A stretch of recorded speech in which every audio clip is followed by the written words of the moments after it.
Hello everyone, Gary here live at Learning Technologies, where I was lucky enough to speak to some brilliant people from the world of L&D for 15 to 20 minutes each, and you are about to watch or listen to one of these episodes now. If you like what you're hearing from our guests, just check the description, there's a link in there where you can connect with them. That's also where you'll find the link to the Death of the LMS Guide, a report which helps you build a skills-first approach to L&D. So as always, any feedback or if you like this format, you can let me know on LinkedIn. And otherwise, enjoy the episode. So joined by Helen Marshall, Chief Learning Officer at Thrive, host of Diary of a CLO podcast, many other things, to talk about current state of L&D, trends, things we're noticing. Just a nice conversation, really. And Helen, I suppose that's an easy segue into just getting your thoughts on the current state of L&D, what are the trends, challenges you're seeing? I think it's an interesting time in the industry at the moment. Obviously, everyone's talking about AI, and it's something that we feel needs a little bit more thought and patience with. It's all right to experiment and to see how it goes, but maybe not get swept up in the silver bullet approach to AI. But in general, there just seems to be a lot happening in the market. It seems to be, again, an exciting place to be. Yeah, I agree. The AI one is a particularly interesting point because it isn't a silver bullet, it's not going to solve all your problems. And speaking to someone recently who made the great point that if you only have bad principles in place, AI will only scale your problems. If you don't get all the right, like your approach to content, if you're not solving problems for people, you'll only scale that on like a larger level. Yeah, for sure. It's coming back to that idea of what problem are you trying to solve? And just because it's the new shiny thing doesn't mean that it's going to solve the problems for you. And I think it was really interesting in Donald Taylor's global sentiment survey that actually it found that for vendors, AI was actually quite high up the list of importance, but for individuals within L&D teams, within organizations, they were actually not that interested. I would say, interestingly, here, it does seem the opposite way around. Every time there's a talk on AI, people are flooding towards it. So I'm not sure whether it is a correlation or not, but it's quite an interesting observation. I think it's about people getting swept up in the buzz, but then also on a practical level, it's like, well, AI is cool, but also have all these 10, 15 other problems I need to solve before it's really going to be that relevant to me. So maybe it's part of that. And speaking of buzzwords, you've been in L&D much longer than me, but one thing I've noticed is things will be a buzzword for a while until kind of the rubber hits the road. And one thing I noticed with that is skills. Like I've been in L&D just for about 3 years now, and skills was a big focus then. But now we're actually at this point where there's this stat, I think there's 6 open roles for every qualified person to do it. So we are really bang in the middle of a skills shortage. And maybe that is why that buzzword is still about, but actually there's like a renewed interest. So yeah, just curious to get your thoughts on that. Yeah, I think the skills has moved on from a buzzword and is kind of firmly embedded in L&D now, that it is something that's still really important to organizations because of exactly what you said. There is a clear skills gap, clear skills shortage, particularly in digital skills. So it's really important for organizations to be able to take some sort of approach to that, whether it's using a platform to oversee your skills strategy or recognizing what gaps you have within your organization. Yeah, I think that second part is probably the starting point for a lot of people. If they've got nothing in place, whether they have a tool or not in place as well, is to try and take stock of the skills you actually have, to what level of proficiency, and then if you don't know those things, you won't ever know what skills gaps really exist or how you're going to close them either, I guess. Yeah, absolutely. So I feel it's still important, and I think it's one of those things that's been around for a while. I think maybe it was 2015 that people first started being really interested in it. Obviously, we're now 2023, and it's still something that no one's really solved properly either. So people have a lot of solutions, but organizations are still struggling to close those skills gaps. So we still need to get better, I think, across the board in L&D and how we handle that, how we approach it. Yeah, no, I agree. To take it onto maybe a more personal level, I know like me, you're no stranger to trying new things or throwing yourself in at the deep end. So when you're learning a new skill, like whether it's launching the WomenIn community you recently launched or hosting a podcast like Diary of a CLO, how would you approach that on a personal level? Well, both of those things are things that I've never done before. So it was really just taking a chance and giving it a go and being okay with the fact that it might fall flat, might not be what people are looking for. With the WomenIn community, that started off as just a WhatsApp group. There was always a plan to move it onto a platform, which we have done now, but we've turned the WhatsApp group into a WhatsApp community, which is something I've never really done before either. Just thought, we'll give it a go, see what happens.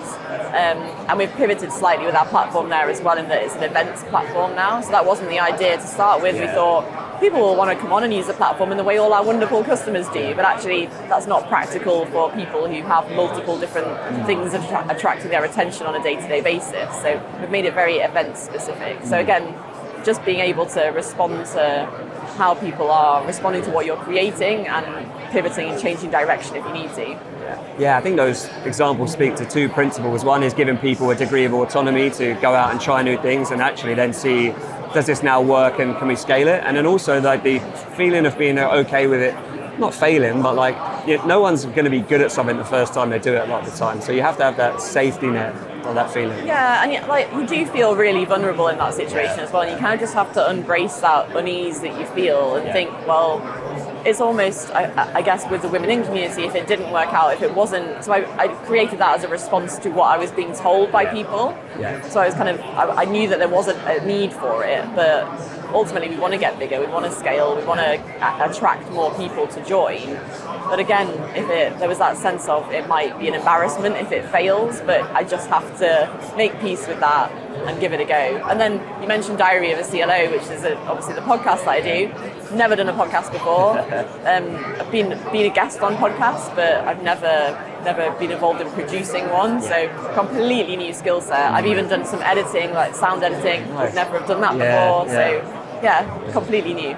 Do you find the irony for me is being a guest on a podcast is harder work than being the host? Absolutely. Because I've got an out. I can just ask you the question and shut up for 5 minutes now. Yeah, exactly. Yeah. So what I do really enjoy about it is just being able to kind of guide the conversation the way that you want it to, like knowing what people are comfortable talking about and trying to get people to tell that story in an effective way. And I feel like I've been really lucky with the guests I've had so far. They've all been very open, willing to contribute. Obviously Nelson's been on the podcast and shared really honestly about the industry, which was brilliant. I think what's going to be a challenge is if I find a guest who is a bit more challenging, a bit more closed and doesn't want to share so openly. I've not experienced that yet, so we'll see what happens. I think it puts persistence in those. Sometimes it's reframing the question, sometimes it's just seeing if they give you any little things you can hook onto halfway through. I wanted to come back to something you mentioned with the WomenIn community, and that was hearing what people were saying to you. And one thing I often see a market in parallel with L&D, where there's room for L&D to leverage this, is to go out and hear the language your audience are speaking and hear them frame the problems in the way that they frame them when they encounter the problems. And I guess that's a better way for us to find problems to solve, create content that engages with people, is to do that audience discovery. Is that something you see as well? Yeah, absolutely. I think that bringing it back to the problem that people are experiencing. So specifically to WomenIn, I was having conversations with women from across a range of different sectors within L&D, specifically in small teams. So we're obviously seeing the challenge of budget cuts, team cuts at the moment, and those people who end up within small L&D teams are actually feeling quite isolated because they don't have anyone to bounce ideas off. They don't really know like what's out there even. So I managed to build connections and have conversations with people that brought that out because it was so refreshing for them to be speaking to someone from outside of their own bubble. And it was really responding to that, which I think is something we can definitely take lessons from, as a profession.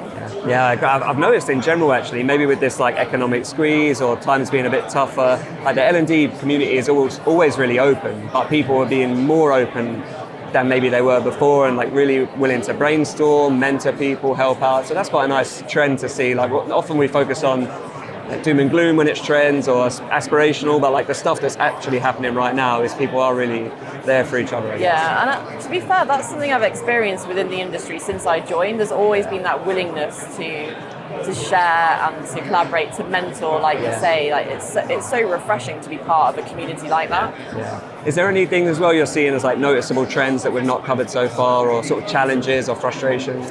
I think I'm surprised by, so I think coaching and mentoring, you just touched on mentoring, but coaching and mentoring specifically is something that a lot of organisations are saying is really important to them. I was expecting to see more offerings here. There are a few dotted around. There's one in the startup zone, which is really cool.